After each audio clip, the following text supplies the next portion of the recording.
Discovered in the early 1900s, but left undeveloped until 1926, this mine seen sporadic production from 1929 to 1942.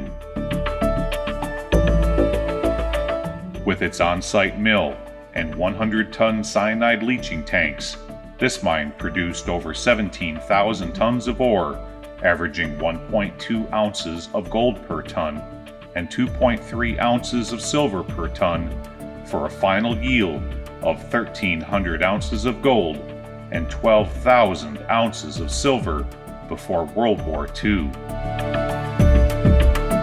Workings include 2 shafts, a tunnel, and several hundred feet of drifts on 5 different levels, with mineralization consisting of 5 major veins lying within the fault zone. As hydrothermal fluids reached the breccia, they encountered a flat, dipping fault zone with a relatively impervious cover that caused them to spread outward along zones of greater permeability. This resulted in massive lens-shaped ore bodies excavated along the top of the fault zone, creating huge open stopes and gigantic ballrooms.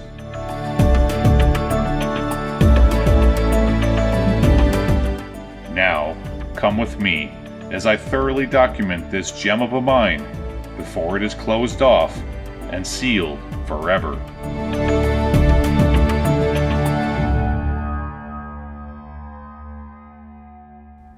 All right, everybody, let's explore this old mine.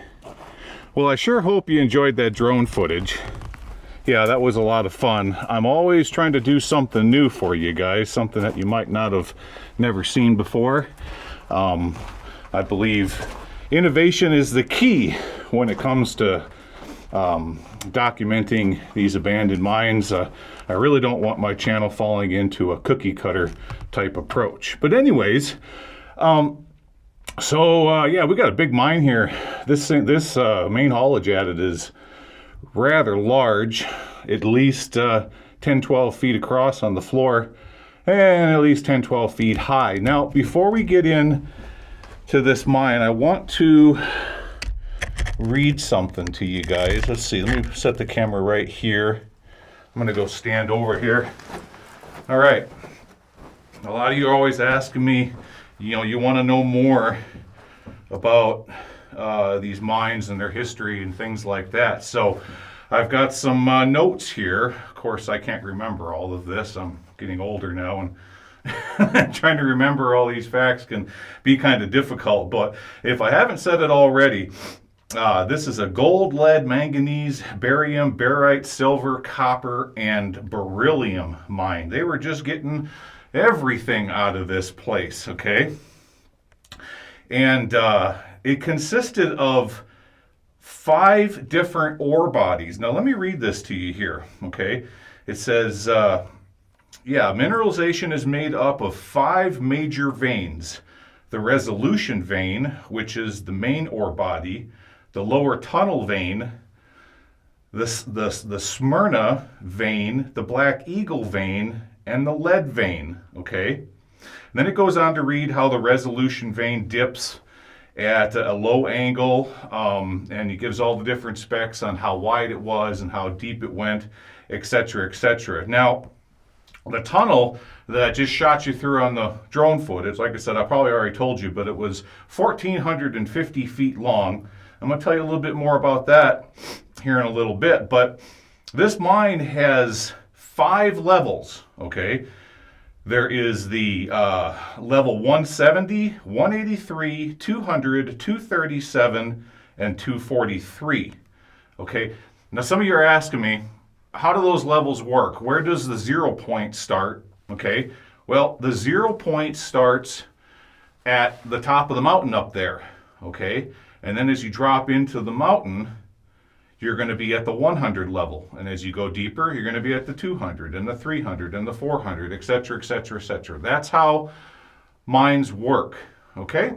So what I want to do today is I want to try to find all 5 of those levels if possible, because the last time I was here, I didn't get to find all of those. At least I don't remember doing so. I know we got into a couple of the larger ones, But I want to take a more detailed approach to this mine today and try to find all 5 of those levels. Okay, so let's start here on the main haulage at it.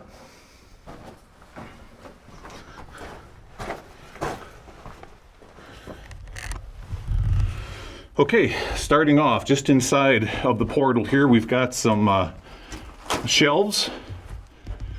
Good place to hang your hat and whatnot before you start your day as a miner. Now, immediately upon entry, if you look up on the left here, you see a bunch of porphyry material, okay? Yeah, almost looks like andesite. See the speckles in it? Same kind of stuff that we had up there by Goldfield, Nevada. Okay, continuing on.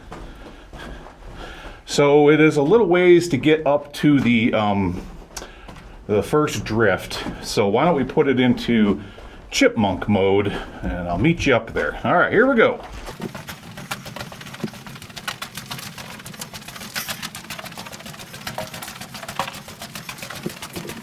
Okay, here we are. First drift to the right. We got rail on the floor, and yep, let's just kind of curve off this direction and see what we can see. A lot of old timbers laying around here. On the floor, we got a sawhorse, and right above my head, up there, we've got a raise. Now, it's not until we walk all the way up on the side of the mountain up there is where I'm going to start showing you guys all of these lens-shaped ore bodies, and that's where they were doing most all of their work in this mine. Where we're at right now, this is just haulage. So everything was being dropped down to this level and then hauled out of the mine out there towards the mill. Pretty cool that they had an on-site mill at this location. All right, here we've got our first ore chute. This is a failed ore chute. Let me show you this. Okay, now I want you guys to remember this now. And what I'm talking about by failed ore chute is the frame is there, but the chute is gone, and that's because of erosion and, you know, I mean, this mine goes all the way back to 1931, so a lot of collapse and whatnot has happened between then and now. So the ore chute's gone, but above me here, as I poke my head up in here, there's a whole bunch of wind blowing in my face. Now look up there, guys. Look here. Let me get on my, let me get on my knees here. Here we go. All right. See that? You can see sunshine up there. Got a ladder and whatnot. This is an ore pass. Okay, and they're dropping that ore from up above down here to the haulage at it to be collected. Okay, all right. Turn around here.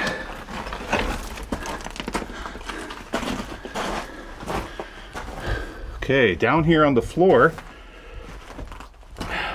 what did we have here? That is, yeah, that's the bottom part of an ore cart. Sure is, right there. Of course, the wheels have been taken. And the bin is gone. But that's what we've got right there. Okay, looking around here, it continues off straight. Then we got another one curving off to the right. I'll tell you what we're gonna do is we're gonna stay straight. We'll come back and revisit that other one here in a bit. All right, let's look up here. Now I'm gonna, oh, wait a second here. Get a little ahead of myself. We got one kind of twisting back this direction. Is that gonna go anywhere? That one might go someplace. Okay, we'll revisit that one too on the way back. For now, let's stay on this here, this one. So what I'm gonna do for you guys is, when we get up into the larger workings up on the side of the hill, I'm gonna explain to you how these hydrothermal fluids bubbled their way through a fault, and then it hit a hard layer, okay? And then all those fluids were forced to squeeze left and right into more permeable layers.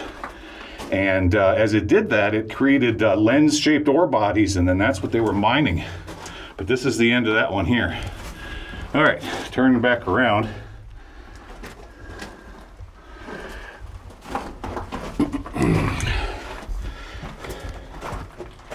So that tells me if they had 5 different ore bodies, there's 5 different faults more than likely running through this hill. And as those faults broke, it left a gap between the two. The fluid squeezed up, and all the goodness from deep in the earth deposited all of them good minerals into that space. And then they mined it all out. So what we're walking through right now, we just finished that little drift where it went to the face and stopped. Okay, now I'm going to go to the right here, and I'll bet we have another ore chute. Let's look. Yeah, see here. Yeah, another ore pass that would have went up that way. Actually, it doesn't go anywhere. They were starting an ore pass here, but they didn't finish it. Okay, turning around here. Let's go back. So they were wiggling all of these drifts down on this level to meet up with all the ore passes. That's all what this is about. All right, turning left. That's where we just were a minute ago. Let's head up in here.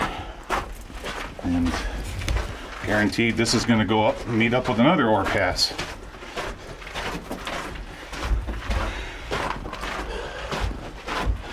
So yeah, now if those veins and those faults that were filled up with the goodies were down to this level, then we would be seeing stoping at this level, and we're seeing none. Now this is definitely exploratory. Notice how they drifted off this direction and then just quit? Yep, it was one of two things.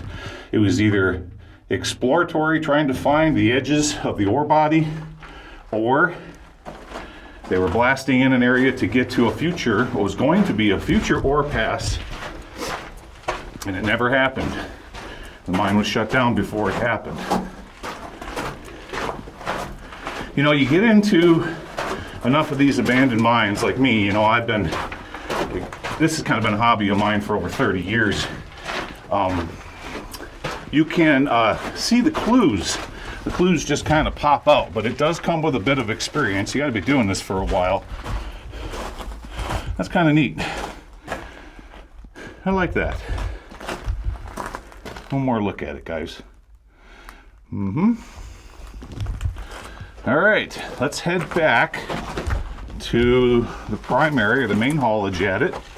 Okay, and then we're going to turn right and continue on down that 1,450 foot haulage to the next drift. Okay, chipmunk mode, here we go.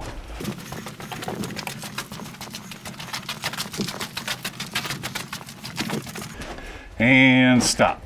All right, now we're working the left side. Let's head over here. What do we got down on the floor? Whole bunch of timber, scraps and pieces. Yep. I'm not really seeing any artifacts. Of course, the reason for that is this mine has received a lot of visitors over the years. Right here off to my left, see that? There's an old door right here. I'm looking on the back of it. I'm just seeing if there's any writing. Looks like it could have been what's left of a part of an air door. Yeah. Yeah, airflow was important, especially in big mines like this, because boy, oh boy, were they kicking up a lot of dust. Are you kidding me? Dropping this much ore down this many ore passes? Take a look up here, guys. Look here. There's another one. Yeah, you can't quite get to that ladder, but there's no reason for me to risk life and limb climbing ladders from this level today, because I know where they go, and there's a much safer means of getting to the next level to show that to you guys. All right, what do we have here? Winds? Yeah, it's looking like a winds. So they actually went down just a bit. Let's see if I can stand on that. Yeah, that's safe. Okay, let's look down there. It does go to a small level right there. It does have a ladder. Okay, now if you guys want to see where that goes, it doesn't go very far. I think it was pretty much exploratory, but if you do want to see where it goes, I'm going to put a link to the video of when I was here for the very first time with Frank from Exploring Abandoned Mines. Look off to my right here. Here's a bat. Let me turn my lights down. Let's see here. Now, probably gonna need at least one light. There's a bat that died in place, still hanging on. Still hanging on, buddy, right to the very end. Yeah, you see that sometimes. Yeah, bats get old too. It's called mortality. All right, let's continue on up in here. See what else we've got. I see some little pink flags hanging from the ribs. So definitely we've had, geologists up in here. Yeah, the government, they know what our resources are. They've had geologists in all these old abandoned mines. And so if the world ever took a turn into a strange direction, there's a piece of paper somewhere with a list of all of these mines so that they know what all of our natural resources are. Looking up, another ore pass with, as you can see, sunshine right there.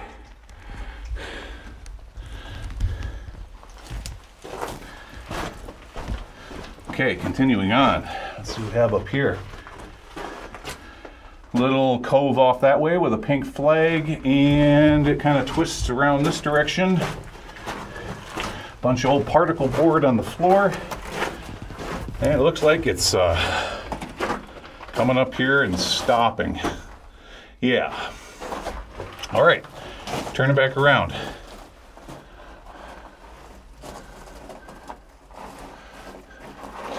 Now, as I'm turning around, I'm looking up at the ceiling here. I'm just going to point it out real quick. Look at the galena up there. See that band of galena? I'll point it out with the laser. Right there. That's a band of galena. Now remember, they were mining lead. And so all of the gray, not necessarily through this point, it's more above us. But if you see those gray banded layers, that's galena or lead.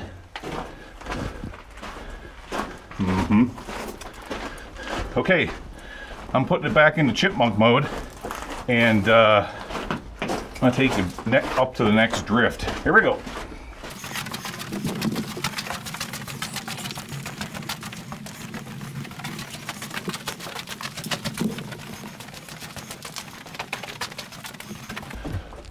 Okay, let's stop here for a second.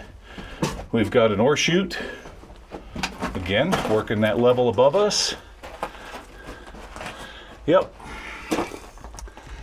And I'd imagine if we did poke our heads over there and look up, we're going to see something similar to what we saw earlier. And that's about it here. Let me show this to you. That's a pretty big ore chute. That's, I gotta stand back a little bit to get it all in frame. It's going on 4 feet wide, at least. Yep. All plugged off. The gates are still in place. What I'm talking about, the gates, are these right here. That's a gate. That's a gate. And now you see the groove. They would slide those boards down, okay? And then when it came time to load more into the ore cart, they'd use a shovel or a pry bar or something, lift that gate, dump it in, and slide the gate back down. Now look up here on the back of the mine. We still have insulators dangling. Yep. Gotta have that. I'm certain that they had a generator up here, a rather large one, to run that mill, so they had power in here, of course. Now, some of you might be asking me, why in the world would they blast a 1,400 foot long tunnel clear through from one side of the mountain to the other? Okay, number one, so let's go back in time and think like a miner, okay? Okay, we're going all the way back to 1931. This mine is just getting up and running. Not a bit of ore has been removed. And you're gonna sit down at the table and you're gonna plan things out. Well, first of all, you know, if you're gonna be removing that much material, you're gonna be kicking up a whole lot of dust. And in that dust is a whole lot of lead. So you're gonna wanna maximize your airflow, okay? Then you don't have to run your generators to power up fans to bring in forced air through venting. You can just blast the tunnel straight through the mine and allow for natural airflow to clean out all of that dust, okay? That's number one. Number two, this would act as a main haulage at it, right? So as you go deeper into the mountain, you're gonna branch off left and right to meet up with your ore passes. Now the fact that from where I'm standing right here, okay, let me set the camera down a second. I'm gonna show you something. All right, so from where I'm standing right here, as I look down that direction, the light at the end of the tunnel, right here, I'm about halfway. Okay, a little shy of being halfway. So they're bringing this in, cutting it to the left, cutting it to the right, meeting up with an ore pass, okay, doing the same thing. But at this point, at the 50% mark, let's just call it, okay, there's no more drifts going left and right from this point. Now, they probably planned at one time this mine was going to be a whole heck of a lot larger, okay? Because up there is actually some faulting and tilting going on. I saw that when I was running the camera through earlier, but they never did it, okay? The mine, they never expanded the mine out past that point, okay? Things got shut down, more than likely. Remember, we're talking 1931, and it was in operation for, well, I'm not quite sure, but you know, probably up until close to World War II, and we all know what happened then. All those men had to go off and fight the war. Okay, so that's what was going on, guys. We got one more drift here. Let's go off this direction, okay?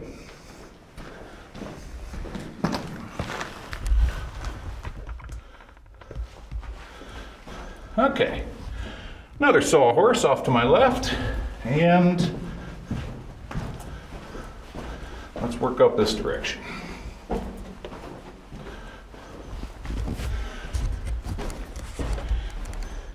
Now the floor here is just covered in powder, powdery poof.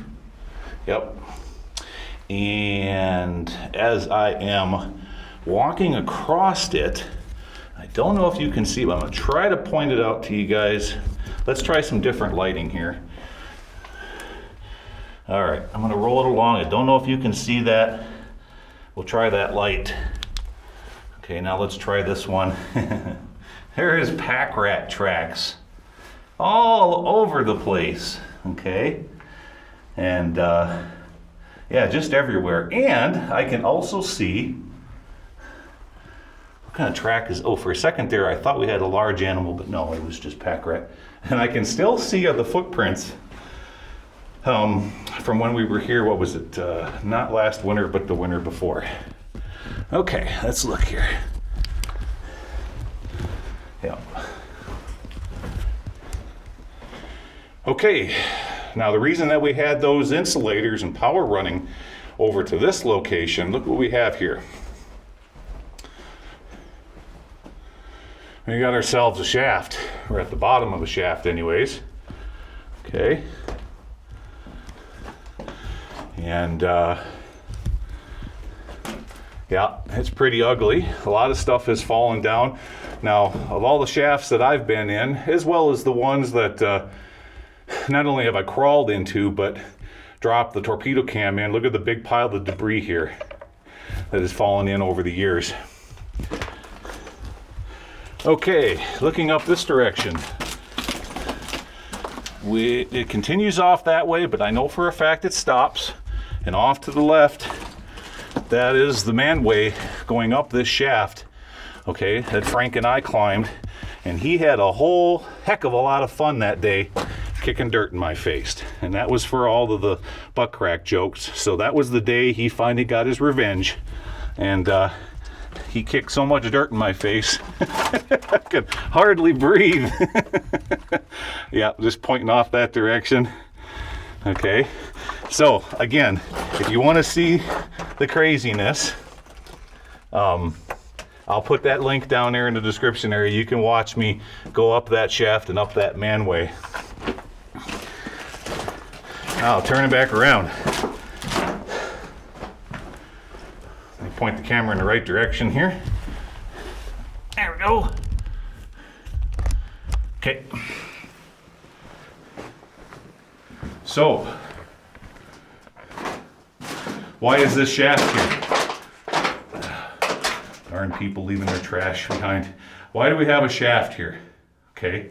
What have we discovered on this level? We've discovered that there's no stopes. No stopes. There's no winzes, except for that little one that Frank went down into. No winzes. There's no inclines, which tell us that the vein didn't go deeper past this point. Okay. It's all above our heads. Why did they put this shaft in here? Well, because this is what's called the working level, the main level. So the men would come in on that main haulage adit, and rather than walking up the side of the hill like a bunch of crazy billy goats, they're going to come in on the main level here and access their workings up and down this shaft right here. Now, of course, the lift is all gone. The cage, all of it, that's all been scrapped out. Okay, but that's what they would have done. They would have came in here and went up and down the shaft to go to work every single day and work into those higher workings. All right, I feel pretty comfortable that we've explored everything down on this level. I think you guys can kind of understand what's going on. So now, what I'm going to do is, instead of going up this dirty bugger like I did last time, I'm just going to walk up the side of the hill and we're going to get into those giant open stopes. And like I said, we're going to try to find all 5 of this levels, okay? So what I'm guessing right here, if they would have counted that little winds going down that Frank went into, that potentially could have been level 5. This is going to be level 4. Now let's go up there and try to find level 3, 2, and 1, okay? Let's head up there.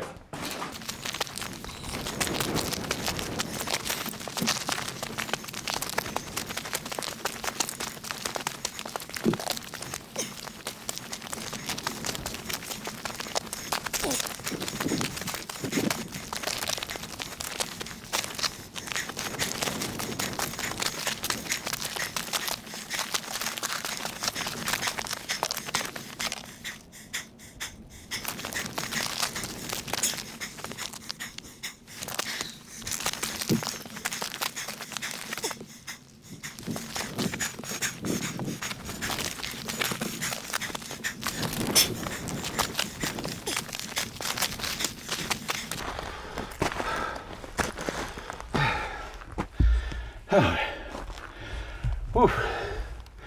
Let's take a break a moment. That's a heck of a climb up this hill. Got a little cove here. Not much to see. Definitely a whole lot of galena running through these rocks. It's also extremely brecciated. Yeah, I think they were getting more lead out of this mine than anything else. All right, I'll take a break a second, catch my breath. We'll continue on up the side of this hill.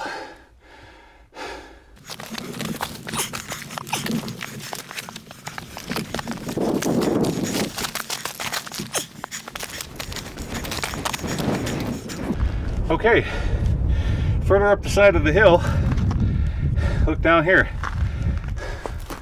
I discovered the top of one of those ore passes that we looked up into. Right there. But we know that there's a whole bunch more above me, so let's continue on.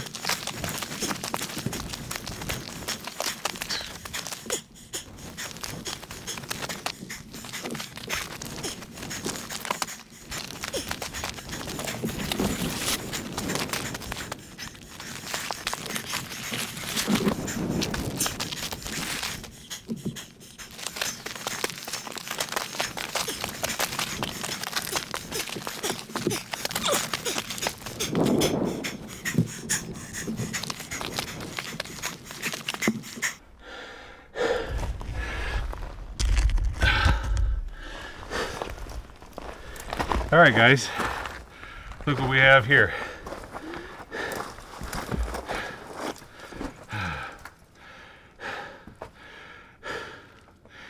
So they were thinking about going in this direction. I'm just going to peek in real quick.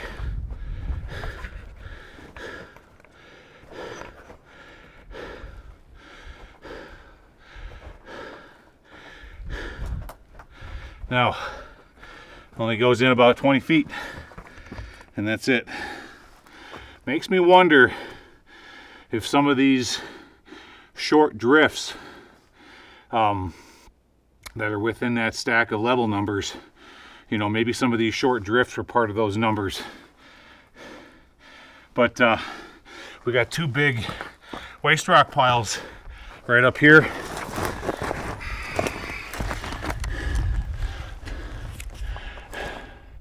We got one right there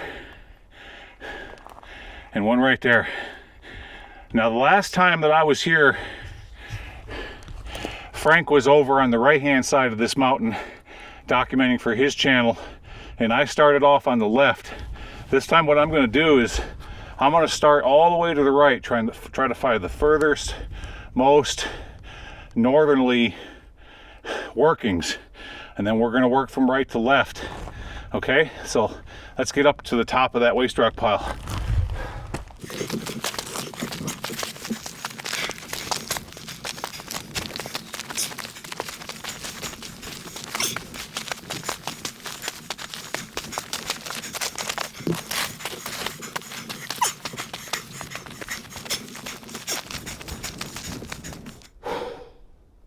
All right, guys, top of the waste rock pile. So where I'm standing here is what I believe, after reviewing this area on Google Earth really good, is the furthest most northern waste rock pile, or potentially the furthest northern adit right behind me here. There's nothing more that direction. It's like I was saying, we're going to work from here, everything over, and thoroughly document these massive stopes.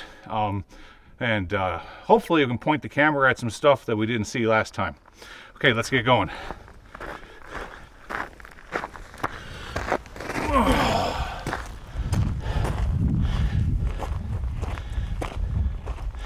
Yeah, I just didn't feel like I did a very good job in documenting this mine the last time that I was here. And of course I didn't have all the camera equipment that I do now and all the various forms of tech. And no, that was just one of my GoPro batteries, guys. Yeah, you know what? I tell you what. Give me just a second. I'm going to change out that battery. I'll be right back. All right, there we go. Good to go. Yeah, I better have that. It's always good to have the helmet cam up and running. I don't use it very often, mostly for shaft work and rope work. But you know what? If a bat comes flying at me and bounces off my forehead, you guys are going to want to see it. So, okay. Yep. Got another ore chute here. All plugged up. Coming in from them top levels. Okay, so this is going to be maybe the second from the top, I'm guessing. Yeah. Like what did it say? 124, 122, something like that. Down here on the floor, there's a piece of drill steel stuck in the ground.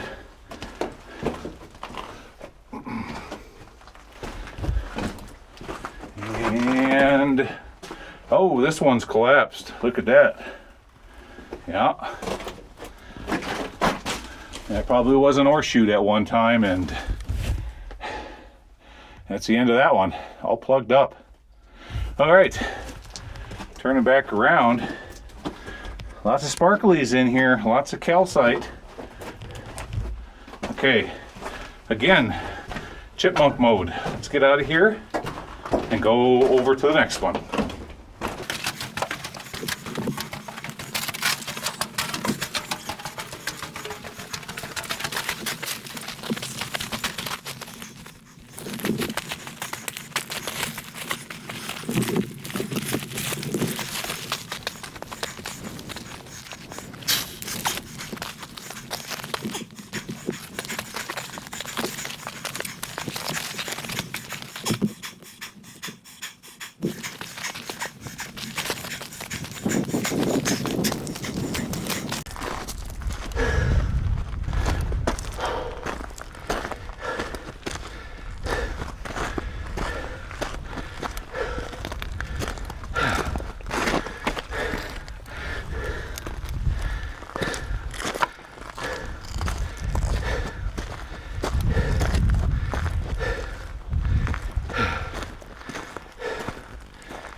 All right, guys, here we are.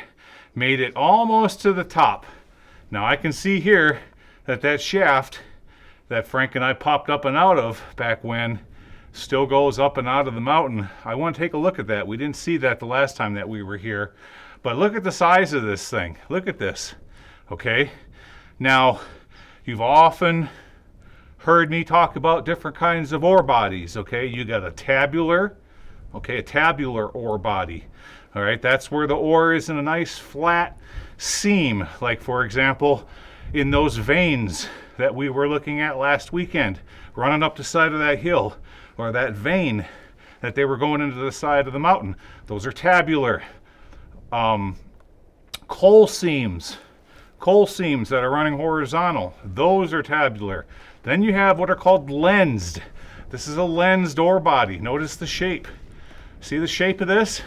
It's shaped like a lens on a telescope, for example. That's what we have right here. Okay, so they went in and they cleaned all this out. Now, I want to go and get in out of the wind and explain a few more things to you. So let's head on inside and take a look around. Okay, before we get started right there on that shaft, as I was saying earlier, I want to walk over here first because I want to work everything from right to left so we don't miss nothing.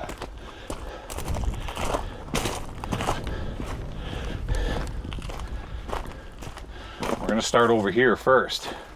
Now, I absolutely love this. I have to show this to you guys. This is great. Now, understand it's been sitting here since the 30s. Yeah, let's call this right here the little stall that could. Look at how they left that right in place. Now, that's ore right there. I think really, for you guys to appreciate this, let me try to set the camera in a place where it won't fall down here, maybe. Come on now. Here we go. Yeah. Look at this thing. Just barely rested on there, and I can actually see compression pushing down on that. But look how big it is. It's 16 inches by 16 inches. Look at what it's holding up. But look at the crack in it. Yeah. One of these days, boom, down she'll come. Okay, look at this cavern. I'm trying to figure out a place that we could go that would be the best. Let's start from the bottom here. Yeah, let's do that. That'd be better. We'll find a safe route. Maybe. That means I gotta go down this rock here. Whoa. Okay. There. Okay.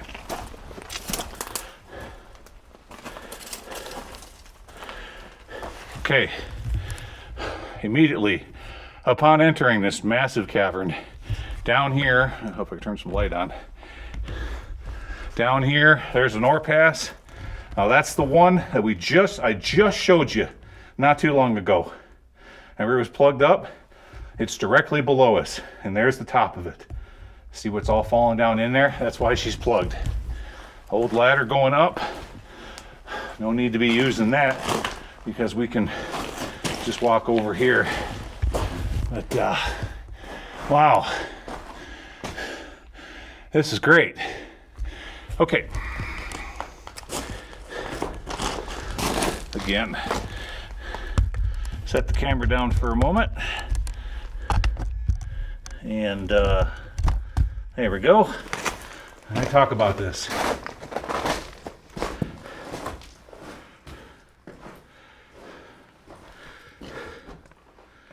Okay, so here's what's happened here. I'm going to try to explain this to you. Okay, so when deep down in the earth, okay, as you get closer and closer to the magma chamber, you're down there in the mantle, okay, everything is superheated. All those fluids are pushing up under high pressure, pushing up, And eventually what they do is they're from miles below the earth. They're coming up and they're squeezing through all of those cracks, okay? All those hydrothermal fluids. It's kind of like oatmeal. It's thick and gooey. It's like taffy squeezing up. And then when they find those faults, like what we have at this mine, okay, I want you to picture a fault angled up, okay? It's going to find the path of least resistance, so it goes up through those faults like it did here, and in this case, it came up through 5 of them. But then, okay, something interesting happened.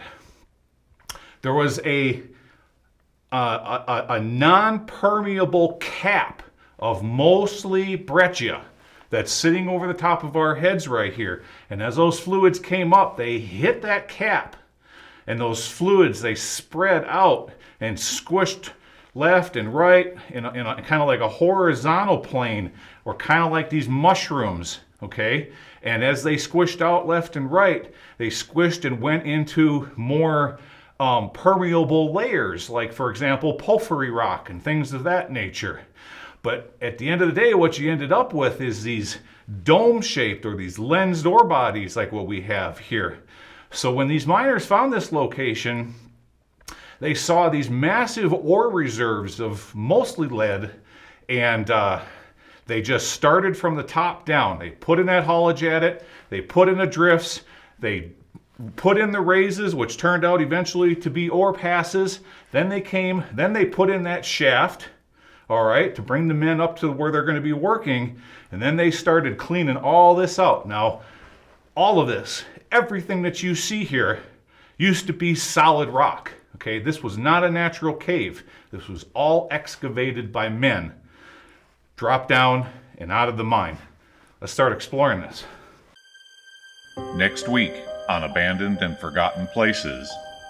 I'm just going to pan across this room. Look at all the pillars. There's a horn right here.